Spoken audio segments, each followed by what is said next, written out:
지난 주 중에 우리 시찰사나 교회 담임 목사님들 중에 환갑을 맞이하시는 분이 두 분이 있었습니다. 요즘 무슨 환갑이냐 하겠지만 어쨌든 그래도 목사님들이 모여서 함께 식사하기 위해서 명목상 그렇게 이름을 정한 겁니다. 그런데 그 두 분 중에 한 분이 암 투병을 오래 하셨던 분입니다.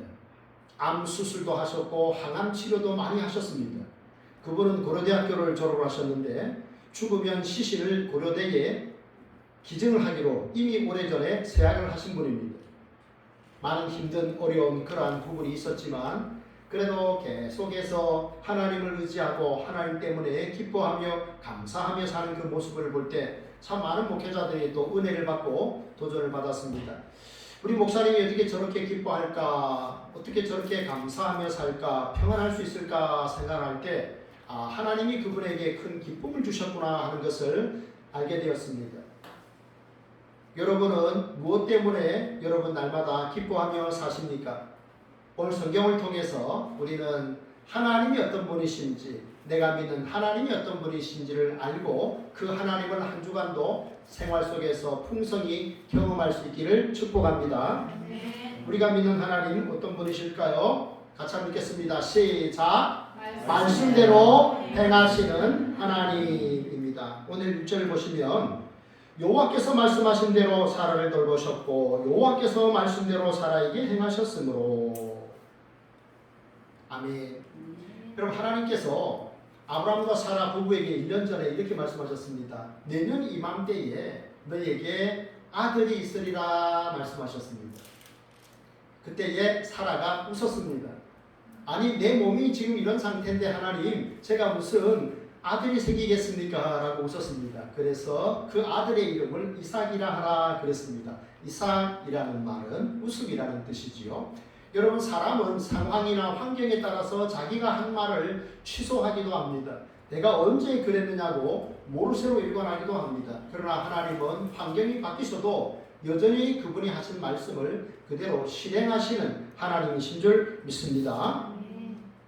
2절에 보면 사라가 임신하고 하나님이 말씀하신 시기가 되어서 아들을 낳았다라고 했습니다. 하나님이 말씀하신 시기가 있습니다. 아무 때나 되는 것이 아닙니다. 하나님이 말씀하신 그 시기에 하나님이 약속의 아들을 보내신 것을 보게 됩니다. 여러분은 하나님에게는 불가능이 없으심을 여러분 믿으십니까? 아멘. 믿으시기를 바랍니다. 그리고 생활 속에서 경험하기를 바랍니다.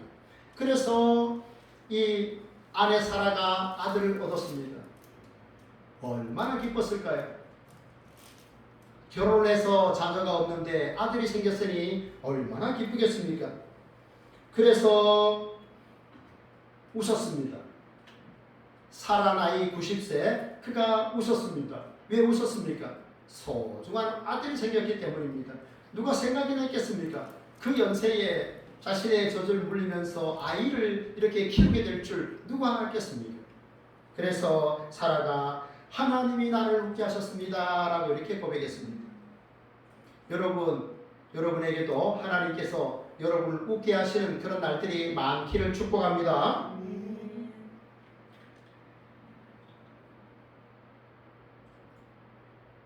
이삭이 태어날 때 형이 있었습니다. 이복형인데요. 이스마엘이라는 이복형이 있었습니다. 그의 나이가 15이고 이제 이삭이 태어난 겁니다. 그러니 여러분, 얼마나 사라가 기뻤을까요? 자기의 여종을 통해서 태어난 아이가 14살이나 되었는데 자기는 아이가 없습니다. 그러니 어떤 여러 가지 면에서 마음의 힘듦과 수치와 그런 갈등이 얼마나 심했겠습니까? 그런데 이 아들이 태어남으로 인해서 사라가 기뻐했습니다. 그래서 하나님이 나를 웃게 하셨습니다 라고 그렇게 고백을 했죠. 여러분 생각해 보십시오. 우리 인생에서 누가 여러분을 가장 웃게 기분 좋게 만드실까요? 여러분, 누가 여러분의 생활 속에서 여러분을 웃게 만드실까요? 예수 그리스도신 줄 믿습니다. 주님께서 우리에게 참 기쁨을 주셨습니다. 참 평안을 주셨습니다. 우리로 하여금 예수님을 믿게 했습니다. 그래서 내게 강같은 평안을 넘쳐나게 했습니다. 여러분 생각해 보십시오. 우리에게는 또 영원한 하나님의 나라가 있지 않습니까?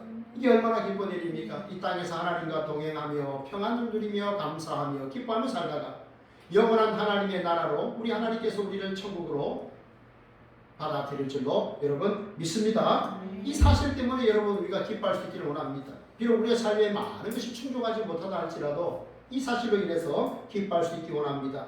여러분 이삭이 사람들에게 기쁨을 주었는데요. 왜 이삭이 사람들에게 기쁨을 주었을까요? 여러분 이삭은 가능한 상황에서 태어났습니까? 불가능한 상황에서 태어났습니까? 불가능한 상황에서 태어났습니다. 그래서 이삭을 보면서 하나님은 전능하시구나. 하나님은 이 100세, 90세 된 이 부부를 통해서도 말씀하신 대로 아들을 주시는구나. 그래서 그 불가능한 상황에서도 하나님께서 일을 행하셨기 때문에 사람들이 이삭을 보며 기뻐할 수 있었던 것입니다. 두 번째는 이삭은 우연히 태어난 것이 아니라 약속의 말씀대로 태어났습니다. 내년 이맘때 아들이 있으리라 말씀하셨습니다. 그리고 태어났습니다. 약속의 자녀입니다. 여러분 누구든지 우리가 예수 그리스도를 나의 구주, 나의 주인으로 모시면 우리는 약속의 자녀가 되는 줄 믿습니다. 그 다음에 이삭을 보고 사람들이 기뻐했던 것은 이삭이 사람들에게 기쁨을 주기 위해 태어났기 때문입니다. 제가 그랬습니다. 이삭이라는 이름의 뜻은 웃음이라 그랬습니다. 그는 사람들에게 웃음을 주기 위해 태어났습니다. 그래서 그 엄마와 아버지 아브라함과 사라가 그 아들의 모습을 보면서 기뻐했습니다. 그리고 많은 사람들이 그를 보는 사람들이 그를 또한 기뻐하게 되는 것입니다. 여러분 우리는 사실 하나님의 섭리를 다 알 수 없습니다. 우리가 왜 이 땅에 태어났는가? 사실은 잘 알 수 없습니다. 그죠? 네, 우리 하나님의 섭리를 다 알지 못합니다. 그러나 여러분 우리는 이 땅에 하나님 은혜 가운데 태어났고 이렇게 살아갑니다. 우리가 이 땅에 살아가는 동안에 여러분의 삶이 하나님께 기쁨이 되기를 축복합니다. 먼저 하나님을 기쁘시게 하십시오. 그리고 많은 이웃들에게 기쁨을 안겨다 주는 그러한 축복의 통로로 살기를 원합니다. 8절 보십시오. 사라가 이르되 하나님이 나를 웃게 하시니 듣는 자가 다 나와 함께 웃으리로다. 그래서 여기서 사라는 자신의 경험을 통해서 하나님이 나를 웃게 하십니다. 이렇게 고백을 했습니다. 여러분 저와 여러분이 믿는 하나님은 어떤 분이십니까?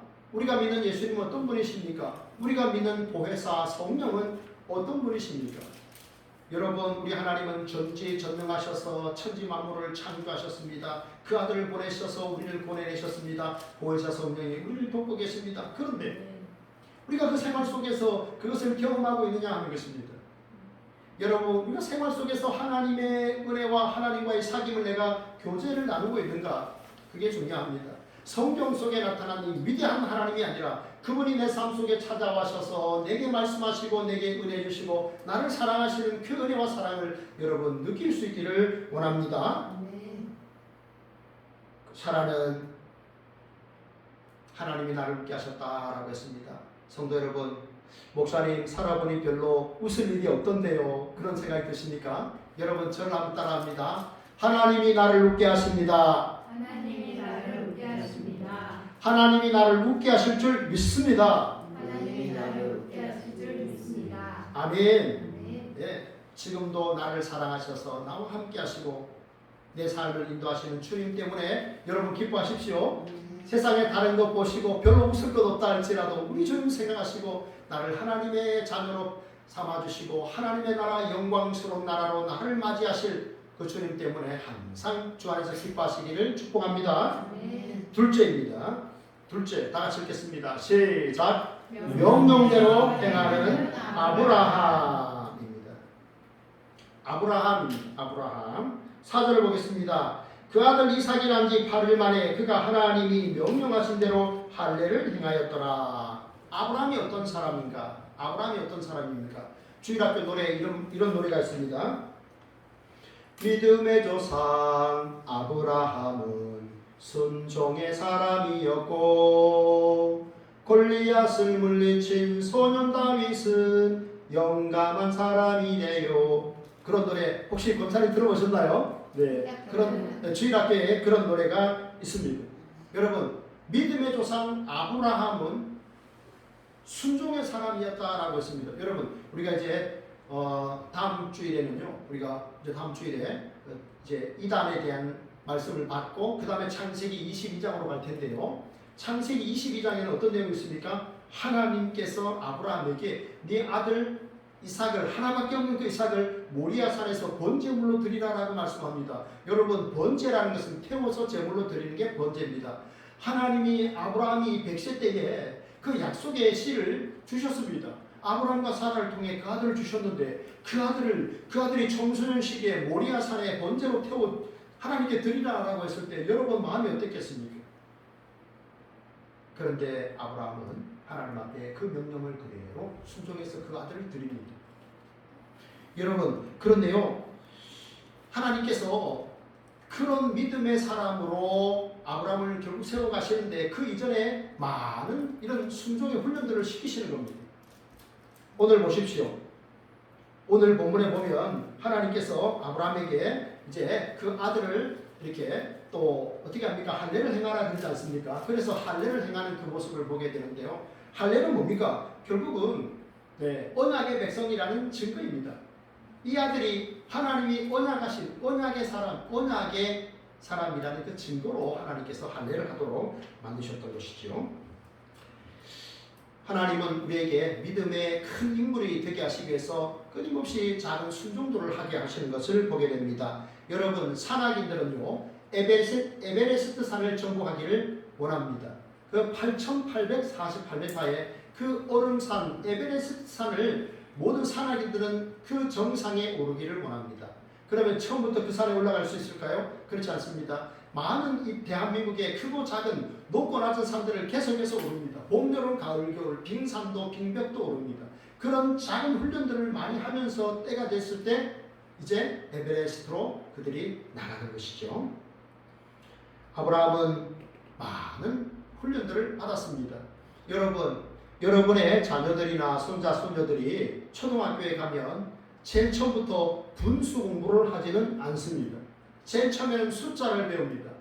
하나, 둘, 셋, 넷, 다섯 배웁니다. 그러다가 그 다음에는 더하기와 그 다음에는 빼기를 배웁니다. 그것이 잘 되면 그 다음에는 곱하기와 나누기를 합니다. 그것이 잘 되면 이제 분수로 넘어가는 것입니다. 여러분, 아브라함은 처음부터 믿음의 사람은 아니었습니다. 여러분이 잘 아시는 대로 아브라함의 아버지는 우상을 조각하며 그것을 가지고 생계를 이어갔던 그런 분이었습니다. 그런데 하나님이 아브라함에게 나타나셨습니다. 아브라함의 아버지 데라에게 나타나셔서 말씀하셔서 그들을 이끌어낸 게 아니라 아들 아브라함에게 나타나셔서 말씀하신 겁니다. 그래서 그 아버지가 아들의 말을 듣고 전 가족이 이사를 온 것입니다. 아브라함은 믿음의 사람으로 이렇게 하나님의 택함을 받아서 이렇게 믿음 생활을 하게 되는데 실은 보면 여러 번 실수를 하게 됩니다. 생각해 보십시오. 아브라함이 자기 아내 사라를 뭐라고 말합니까? 이방에 갔을 때, 이방 나라, 이방 지역에 갔을 때, 여보, 당신은 내 아내가 아니라 나의 누이라고 하시오. 그래야 내가 목숨을 건질 수가 있어. 그래가지고 아브라함이 자기 아내를 아내라고 사람들에게 말하지 않고 나의 누이라고 말했습니다. 그래서 아비멜렉이 데려갑니다. 애굽의 왕 바로가 아브라함의 아내를 데려갑니다. 그 밤에 하나님이 나타나지 않았더라면 어떻게 되었겠습니까? 아브라함이 이렇게 믿음이 없었던 연약한 사람이었다는 것을 볼 수가 있습니다. 아브라함은 처음부터 믿음의 사람이 아니었고 처음부터 순종의 사람은 더더욱 아니었습니다. 그런데 하나님이 그를 계속해서 훈련시키셔서 그렇게 정말 점점 더 순종하게 되었던 것이지요. 정말 점점 순종한 분이 우리 교회에도 계십니다. 정말 점점 순종하신 분, 정점순 권사님입니다. 제가 설교를 준비하다가 정점순 권사님이 생각이 났습니다. 정말 점점 순종하시는 권사님, 이런 생각이 들었습니다. 여러분, 정말 점점 하나님 말씀에 순종하시기를 축복합니다. 하나님이 복 주십니다. 창세기 12장에 하나님께서 이제 아브라함을 이렇게 또 불러내시면서 약속의 말씀을 주십니다. 뭐라고 하십니까? 내가 너로 큰 민족을 이루고 너에게 복을 주어서 너를 창대하게, 너의 이름을 창대하게 하리라. 많은 사람이 너로 인하여 복을 받을 것이다. 너를 저주하는 자를 내가 저주하고 너를 축복하는 자에게 내가 복을 주겠노라 하나님께서 그에게 약속하셨습니다. 그래서 성경은 창세기 12장 4절에 보면 이에 아브라함이 여호와의 말씀을 따라갔다라고 했습니다. 하나님은 계속 말씀하시고 아브라함은 그 말씀을 따라 순종했던 것을 볼 수가 있습니다. 여러분, 작은 물줄기가 큰 강을 이룹니다. 작은 순종의 반복이 큰 순종을 가져옵니다. 여러분, 사람에게 가장 좋은 명령을 내리시는 분은 하나님이십니다. 그렇기 때문에 하나님께서 우리에게 말씀하실 때는 우리가 해야 할 일이 무엇이겠습니까? 순종입니다. 순종이 우리의 반응입니다. 하나님께서 아브라함에게 할례를 행하라 라고 말씀하셨는데 이것이 이제 언약의 징표인데요. 우리는 수요일 저녁마다 지금 갈라디아서를 보고 있습니다. 갈라디아서의 이제 문제점이 갈라디아 교회에 문제가 생긴 게 뭐냐 하면 거짓 교사들이 교회에 들어옵니다. 그래서 뭐라고 말합니까? 할례를 받아야 된다. 예수님을 믿는 믿음으로만 구원을 받는 것이 아니라 예수님을 믿는 믿음과 아울러서 남자들이 할례를 받아야 된다. 이 할례를 받아야 구원을 얻는다. 라고 이렇게 가르친 겁니다. 여러분, 이 말이 맞습니까? 틀립니까? 틀립니다.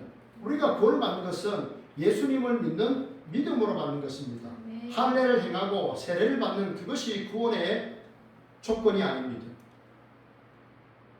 가장 중요한 게 무엇입니까? 예수님을 나의 구주로 나의 주인으로 모시고 내가 그분을 믿고 따르며 닮아가는 것입니다. 그것이 구원입니다. 그렇게 살 때 우리는 구원을 얻게 되는 것이죠.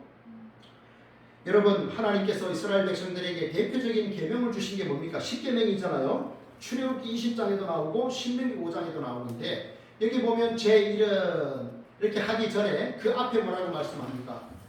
나는 너희를 애굽 땅에서 종되었던 애굽 땅에서 너희를 인도하여 낸 너희 하나님 여호와라 이 말씀을 계속 반복합니다.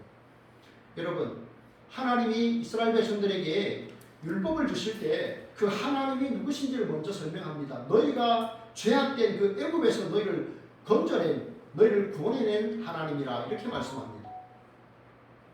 우리는 여러분 하나님께서 우리를 죄 가운데 살던 우리를 하나님께서 우리를 불러내셨습니다. 그래서 하나님의 자녀 되게 하셨습니다. 천국 시민 삼아 주셨습니다.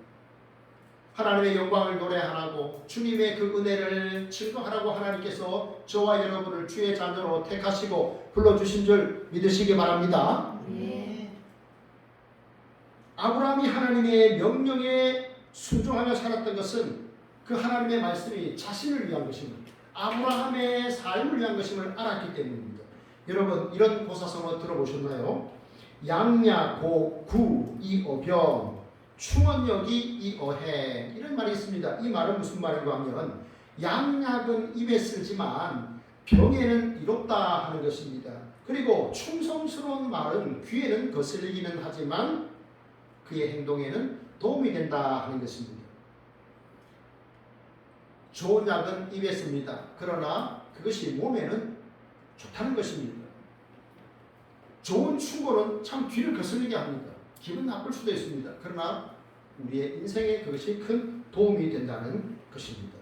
예수님께서 뭐라고 말씀하셨습니까? 내가 곧 길이요 진리요 생명이라 말씀하셨습니다. 내가 곧 길이요 진리요 생명이다. 주님의 말씀은 곧 그것이 길이요 진리요 생명의 말씀인 줄 믿습니다.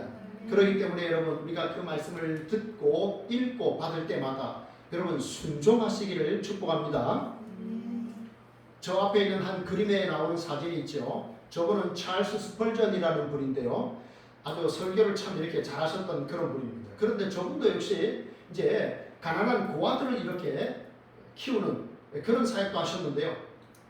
어느 날 그가 자신이 이제 고아원을 돌보는데 돈이 필요해서 여기저기서 모금 운동을 했습니다. 그래서 300파운드의 돈을 모금을 했습니다. 그런데 하나님께서 자꾸 이 스펄전 목사님에게 그 돈을 너가 쓰지 말고 5만 번 기도 응답을 받은 조지 뮬러라고 하는 그 목사님, 그분은 굉장히 크게 고아원을 했었습니다. 그래서 그 목사님에게 갖다 주라는 겁니다. 그래서 찰스 스펄전 목사님이 하나님, 우리 고아원에도 돈이 필요합니다. 우리 아이들에게도 돈이 필요합니다. 그랬는데 하나님이 계속해서 그 돈을 조지 뮬러 목사에게 갖다 주라고 계속 말씀하시더랍니다. 그래서 순종해서 갖다 드렸더니 조지 뮬러 목사님이 기도하고 있더랍니다. 하나님, 우리에게 300파운드가 필요합니다. 우리 아이들에게 먹일 음식이 필요합니다. 그러면서 기도를 하고 싶다고요. 그래서 두 분이 서로 만나가지고 하나님의 은혜를 나누고 이렇게 감사하면서 돌아왔다고 합니다. 스펄전 목사님이 돌아와서 자기 사무실에 딱 보니까 자기 그 사무실 책상 위에 오히려 더 많은 돈이 있더랍니다. 300파운드보다 더 많은 돈이 누군가의 후원으로 거기 모여 있더랍니다. 그래서 이렇게 말했답니다. 하나님 감사합니다. 300파운드에다가 이자까지 더해 주셨군요. 이렇게 감사했다고 합니다. 여러분, 우리가 하나님의 말씀에 대해서 무조건 순종하는 그것은 거룩한 삶의 증거입니다. 주께서 어떠한 말씀을 우리에게 하시든지 그 말씀에 순종하셔서 거룩한 주의 백성의 삶을 살아가시기를 바랍니다. 네. 셋째입니다. 셋째, 같이 한번 읽겠습니다. 시작. 여전하신 하나님, 여전한 아브라함입니다. 자, 여전하다는 말이 무슨 뜻일까요? 전과 같이 변함이 없다. 아이고, 우리 권사님 얼굴을 뵀는데 여전하시네요 라는 말은 전과 같이 변함이 없다라는 그런 뜻이겠죠. 여러분, 오늘 본문 8절 이하의 내용은요 이렇습니다. 이제 이스마엘이 아브라함을 이제 아버지라 부릅니다. 그리고 14살 때까지 행복하게 살았습니다. 자, 그런데 문제가 생겼습니다. 이스마엘이 15살 때였을 때 사라의 몸에서 아들이 이삭이 태어났습니다. 그리고 젖을떼면서 잔치를 벌였습니다. 이제 문제가 생긴 겁니다. 15살 이스마엘에게 문제가 생겼습니다. 무슨 문제입니까? 이 아이가 태어나지 않았더라면 내가 장자입니다. 그러면 아버지의 모든 재산이 내 것이 됩니다. 그런데 장자권이 지금 빼앗기게 된 겁니다. 그렇지 않습니까? 본 어머니에게서 난 아들이니까. 그래서 어떻게 합니까? 이삭을 조롱했다라고 했습니다. 여기 조롱했다 하는 말은 계속적으로 멸시하고 조롱했다는 것입니다. 의도적으로 멸시하고 조롱했다는 것이죠. 생각해 보십시오. 이 애만 안 태어났더라면 내가 장자인데, 내가 장자권을 다 가질 텐데. 그래서 멸시를 한 겁니다. 그래서 그 모습을 본 사라는 자기 남편에게 여보, 저 하갈과 이스마엘을 내쫓아 주세요. 그 아이가 자꾸 우리 아들 이삭을 해코지해요. 이렇게 말한 거예요. 그 말을 듣고 난 다음에 아브라함은 근심했을까요? 근심했을까요? 근심했죠. 왜냐? 그 아이도 사실은 생각해보면 내 아들이거든요. 그래서 근심했습니다. 참 큰 근심을 한 거죠. 그런데 여러분, 갈라디아서 4장 28절에 이렇게 말씀합니다. 형제들아, 너희는 이삭과 같이 약속의 자녀라. 그러나 그때 육체를 따라난 자가 성령을 따라난 자를 박해한 것 같이 이제도 그러하도다. 여러분, 육체를 따라난 자는 바로 이스마엘입니다. 그런데 성령을 따라난 자 이삭을 박해했다라고 했습니다. 갈라디아서는 그렇게 말하고 있습니다. 그래서 어떻게 했습니까? 아브라함이 결국은 내쫓았습니다.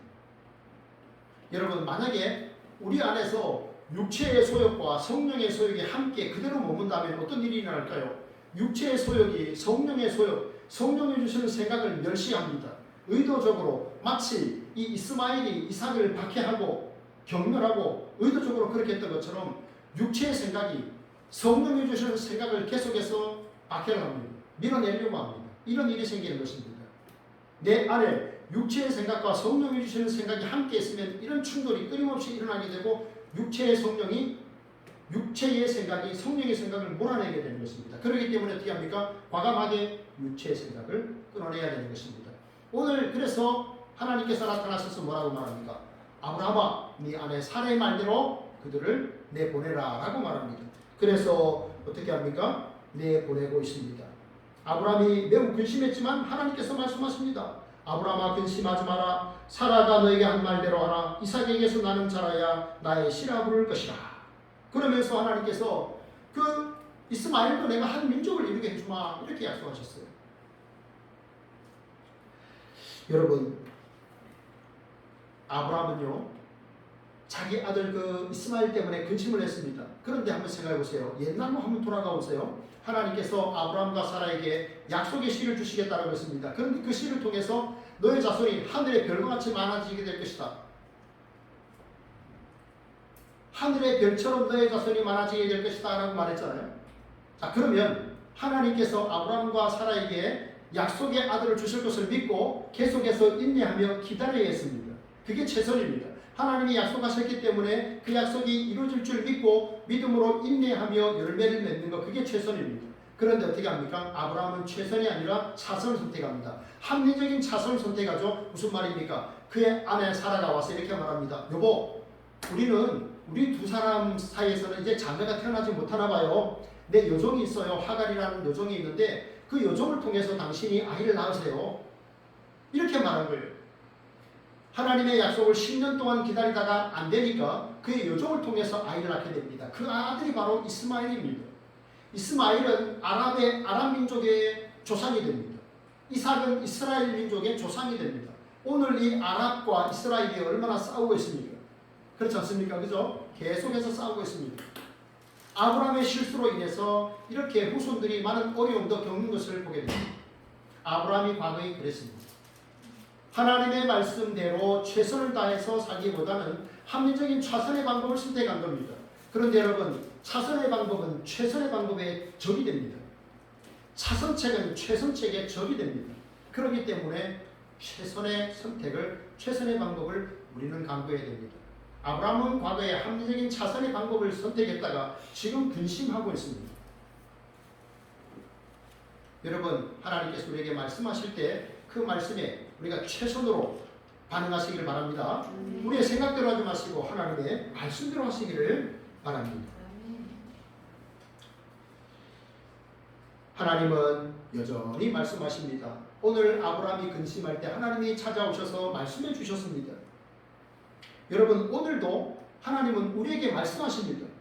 오늘도 하나님 우리에게 말씀하십니다. 어떻게 하나님이 말씀하십니까? 우리가 성경을 읽을 때 하나님이 알려주십니다. 하나님의 뜻, 하나님의 마음을 알려주십니다. 우리가 기도할 때, 우리가 찬송할 때 하나님께서 하나님의 뜻을 알려주십니다.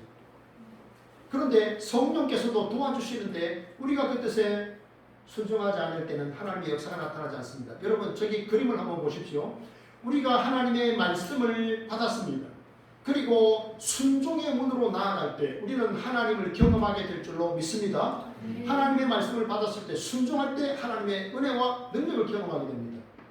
문을 닫아버리면, 불순종하게 되면 우리는 하나님의 은혜도 하나님의 능력도 하나님의 사랑도 경험할 수가 없는 것입니다. 여러분, 성경은 이렇게 말씀합니다. 예수 그리스도는 어제나 오늘이나 영원토록 동일하신 분이라. 우리 하나님은 과거나 오늘이나 내일이나 동일하십니다. 전심으로 하나님을 찾고 그 말씀에 순종하는 자에게 은혜 베푸시고 능력을 베푸시는 줄 믿습니다. 우리 교회에 오늘 우리 또 두 분이 직장에 출근하셨는데요. 한 분은 이제 경찰이라 또 격주로 출근을 하고 한 분은 또 6월달에 계속 또 출근하셔야 된다고 했는데 이 집사님이 어제 저에게 문자를 보냈습니다. 목사님, 내가 이 직장 동료 때문에 너무 스트레스가 많습니다. 그래서 제가 뭐라고 했냐면 이렇게 말했습니다. 집사님, 우리의 귀는 하나님의 말씀을 들어야 하는 귀인데 자꾸 직장 동료들의 말을 듣다 보니까 스트레스를 받는 겁니다. 하나님의 말씀을 들으세요. 그리고 귀를 자주 씻어내세요 라고 그렇게 제가 이야기를 했습니다. 여러분, 우리가 들어야 할 이 귀는 귀중한 말씀을 들으라고 하나님께서 이 귀중한 귀를 주신 줄로 믿습니다. 하나님의 말씀을 들으면 소망이 생기고 능력이 나타나고 용기가 생기는 거예요. 그런데 사람의 말을 자꾸 들으면요, 비난받게 되고 이렇게 우리가 또 기분이 우울해지고 실망하고 낙담을 하게 되는 것입니다. 여러분, 하나님의 말씀에 귀를 기울이시기를 축복합니다. 순종은 여러분, 순종이 무엇입니까? 하나님의 말씀을 아는 것이 순종일까요? 아닙니다. 하나님의 말씀을 아는 것이 순종이 아닙니다. 하나님의 뜻을 인정하는 것이 순종이 아닙니다. 하나님의 뜻을 행하겠다고 마음 먹은 것도 순종이 아닙니다. 순종은 뭡니까? 하나님의 뜻을 행하는 겁니다. 주께서 무슨 말씀을 하시든지 내가 아멘하고 순종하는, 행하는 것, 그게 바로 순종입니다. 예수님께서 이렇게 말씀하셨습니다. 내가 하늘에서 내려온 것은 내 뜻을 행하려 함이 아니라 나를 보내신 이의 뜻을 행하려 함이라 라고 하셔서 우리 주님은 십자가에서 죽기까지 하셨습니다. 여러분, 예수님께서 하나님의 양인지 우리 예수님의 양인지 예수님의 양이 아닌지를 구분하는 방법을 알려주셨습니다. 요한복음 10장 27절입니다. 내 양은 내 음성을 들으며 나도 그를 알며 그들은 나를 따르느니라라고 말씀하셨습니다. 예수님의 양은 어떻게 합니까? 첫째는 내 음성을 듣는다라고 했습니다. 그리고 나를 따른다라고 했습니다. 여러분 저기에는 한자는요 청종이라는 한자입니다. 청은 들을 청자입니다. 들을 청자고 종자는 쫓아가다 할 때 종자입니다. 그러니까 우리가 하나님의 말씀을 들었으면 그 다음에 반응은 종입니다. 쫓아가는 것입니다. 청만 하고 종을 하지 않으면 능력이 나타나지 않습니다. 은혜가 임하지 않습니다. 우리가 하나님의 말씀을 청할 때 반드시 쫓아가시길 바랍니다. 그럴 때 하나님의 은혜, 능력을 우리가 경험합니다. 여러분, 내 양은 내 음성을 듣는다라고 말할 때 그 듣는다는 말은 그냥 청력이 좋다는 말이 아닙니다. 내 자녀들이 부모의 말을 잘 듣습니다라고 할 때 그 듣는다는 것은 청력이 좋다는 뜻이 아닙니다. 잘 순종한다는 뜻입니다. 여러분, 순종하셔서 하나님의 놀라운 은혜와 복을 누리시기를 바랍니다. 여러분, 우리가 왜 하나님의 말씀을 여전히 계속해서 순종해야 될까요? 왜냐하면 역사의 주관자는 하나님이시기 때문입니다. 실은 우리는 매일도 알 수가 없는 것입니다. 그렇기 때문에 우리가 인생을 하나님께 맡기고 주의 말씀에 온전히 여러분 들으시고 순종하셔서 놀라운 하나님의 은혜와 복을 누리시고 많이 나눠주는 축복의 통로로 살아가는 우리 예수 소망교회 믿음의 가족들이 되기를 진심으로 바랍니다. 말씀을 생각하면서 잠시 한번 동성으로 기도하겠습니다. 하나님, 나도 아브라함처럼 이제 여전히 주의 말씀을 순종하며 살아가게 하소서. 함께 기도합니다.